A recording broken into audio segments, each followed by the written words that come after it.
Good governance protect reputation. Social responsibility build loyalty and environmental action drive the resilience. Together, they define the new corporate governance. Hello everyone and welcome to the course on environmental, social and corporate governance, commonly known as ESG. I, Dr. Deepika Taparia, Associate Professor at the Department of Management, Jagannath University, Jaipur.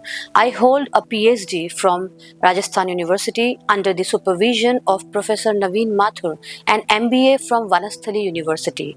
With over 12 years of experience in teaching and research, I have contributed through publications in reputed journal and active participation in academic conferences. I am a IQAC coordinator and chief editor of Jagannath University newsletter JU Cosmos. I am having an expertise in environmental studies and corporate governance. My university, Jagannath University Jaipur, is a UGC recognized NEC A accredited institution dedicated to academic excellence, innovation, and holistic development. It has also been accorded with 12B status.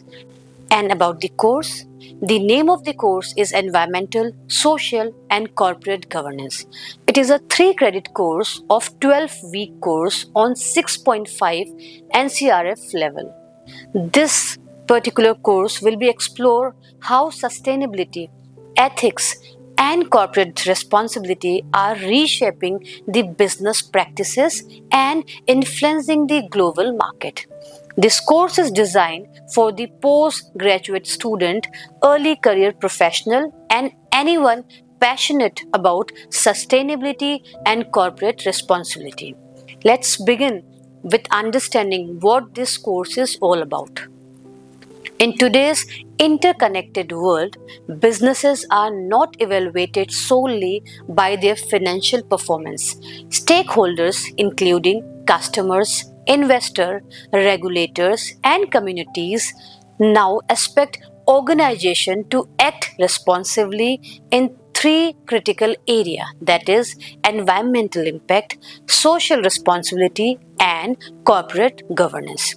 So this course will examine basically the foundation of ESG, its integration into business strategy, global reporting framework, ESG investing trends, and the real world impact of ESG on industry and economics. And the main objective of this course are to understand the fundamental and relevance of ESG, to explore environmental, social, and governance dimensions in depth, to assess the ESG risk and opportunity for corporate strategy, to learn about reporting standard and investors' expectation, to promote ethical decision making in business practices. And by the end of this course, you will be able to define and explain the key ESG concept, evaluate the companies based on their ESG performance, apply the ESG frameworks such as GRI, SASB, and TCFB, analyze the case study and the real life ESG strategy, and recommend sustainable and responsible business practices. And I'll be discussing next about the broad curriculum of this course. This course is divided into 5 units. First is Unit 1, that is Introduction to ESG. In this unit, we begin with the basic part, that is what is ESG, how it will be evolved, how does ESG differ from CSR and sustainability, what are the drivers of ESG adoption in the company, the linkage between ESG and UN Sustainable Development Goals SDGs. We will explore the introductory case study from the companies leading in ESG integration. This is all about Unit 1. Next, Unit 2, that is Environmental Pillar of ESG.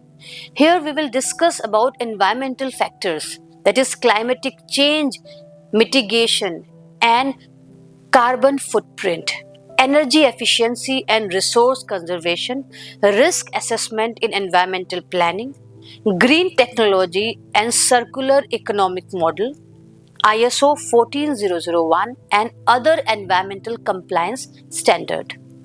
We'll also review the Indian and global example of eco-conscious companies. And next is unit third, that is social pillar of ESG. This unit focuses on the social issues that affects the business, labor rights and human rights, diversity, equity and inclusion, workplace health and safety, community engagement and social impact, ethical supply chain management. We'll analyze how businesses balance profitability with social justice and fairness. Next is unit fourth, that is governance pillar of ESG. Effective governance assures ethical corporate behavior. Corporate governance framework and the broad accountability, transparency and anti-corruption and ethical leadership, executive compensation and shareholders' rights, and the case study on governance failure and their consequences. We'll also explore how strong governance drive the long-term performance and trust. Next, and the last one is unit fifth, ESG reporting, investing and integration. In the final unit, we'll focus on the practical application, that is ESG rating and indexings like MSCI, key reporting framework, that is GRI, SASB, CDP, TCFD and BRSR, SEBI India. ESG based investing, that is ESG mutual fund, green bond, impact investing. Next is integrating ESG into corporate strategy and risk management. We'll also look into the future ESG trend and regulatory shift. This was all about the curriculum part. And at the end, on the completion of this course, you can pursue the roles such as ESG analyst, sustainability consultant, CSR manager, ESG auditor, government risk and compliance officer. These roles are in demand in the companies, consulting firms and global institutions. Next, the evaluation. This paper is evaluated 30% through MCQ assignment and 70% through end-term proctored examination. And the qualification criteria is 40%. Throughout this course, will be engaged in video lecture, transcript, quiz and assignment, discussion forum. So at the end, ESG is not just a trend, it is the future of responsible business. As we move towards the more sustainable, inclusive and ethical world, professionals like you will play a critical role in shaping that future. So let's begin our journey into ESG and prepare ourselves to make a meaningful impact in the corporate world. Welcome to the course.